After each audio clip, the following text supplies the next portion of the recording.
Ukwu m adịwala mma. My leg is getting better. Ndewo, this is Yvonne Choma Mbanefo and welcome to Learn Igbo Now Challenge. Our lesson for today is titled Ukwu m adịwala mma. My leg is getting better. But before we start, we're going to look at 5 words that we will learn in this lesson. And these words are Ukwu, Ukwu, Ukwu, leg or feet. So whether you're referring to the leg or the feet, it's Ukwu. Gbajiri. Gbajiri is a past tense for broke. So past tense for break is broke, and that's gbajiri. So to break is igbaji. To break, so break is gbajie. Gbajiri is the past tense. Gbajie is the present tense. And igbaji is the verb to break.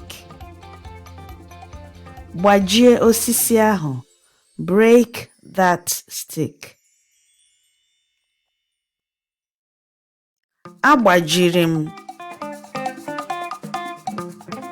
ụkwụ. I broke my leg. Ọ gbajiri ndokwasị. He broke the table.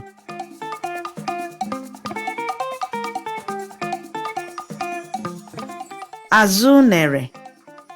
Azụ nere, banana peel. Azụ nere, banana peel. Azụ is back, unere is banana. So the literal meaning for banana peel in Igbo is the back of a banana. So azụ is back, unere is banana. So joined together, azụ nere is banana peel. Ọkpụkpụ, ọkpụkpụ, ọkpụkpụ, bone. Eluigwe,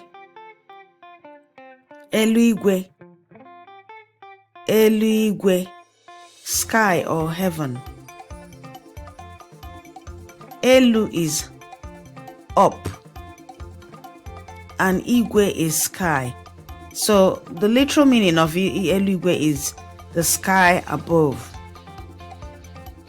Eluigwe, sky or heaven. But sometimes people just say igwe.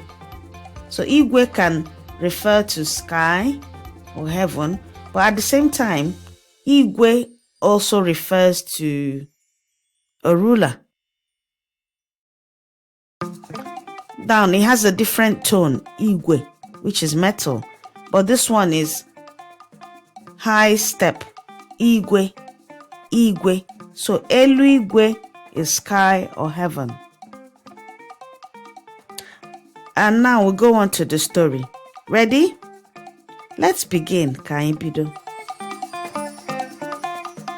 Agbajiri m ụkwụ otu ọnwa gara aga.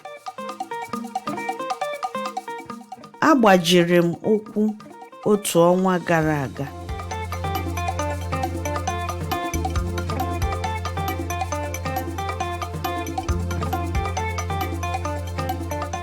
Ana m aga ọrụ oge o mere. Ana m aga ọrụ oge o mere.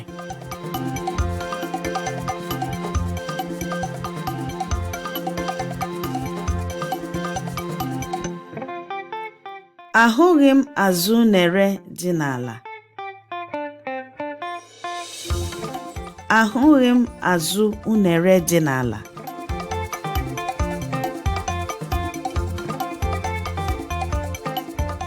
Ihe ọzọ m hụrụ bụ onwe m n'ala, na-ele eluigwe anya. Ihe Ihe ọzọ m hụrụ bụ onwe m n'ala na-ele eluigwe anya.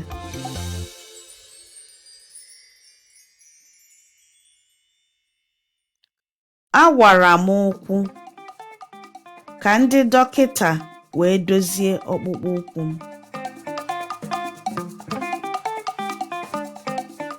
Awara m ụkwụ ka ndị dọkịta wee dozie ọkpụkpụ ụkwụ m. So the literal meaning of wara is split. So to say when you say awaram, then you mention a part of the body.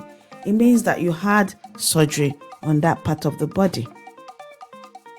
Or you say awaramahu, my body was split or opened. That is also a way of saying I had surgery. So wara is split. The literal meaning of wara is split. So awaram ukwu ka ndị dọkịta wee dozie ọkpụkpụ ụkwụ m. Ụkwụ a nyere m oke nsogbu na mgbu. Ụkwụ a nyere m oke nsogbu na mgbu.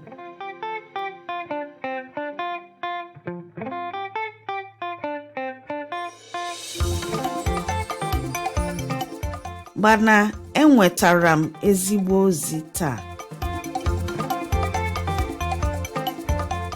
Mana enwetara m ezigbo ozi taa.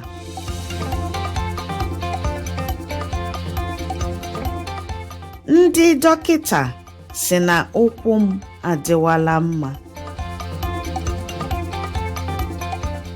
Ndị dọkịta sị na ụkwụ m adịwala mma.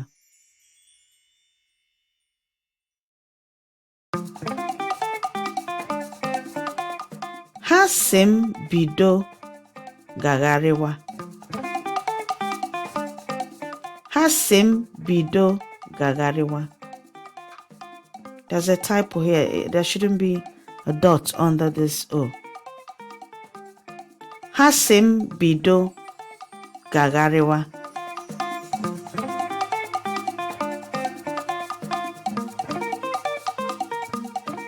Aga m apụ ezi taa. Aga m apụ ezi taa.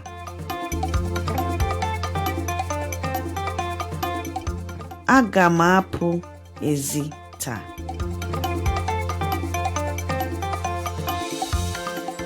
Agaghị m eji oche ngwụrọ pụọ ezi taa. Agaghị m eji oche ngwụrọ pụọ ezi taa.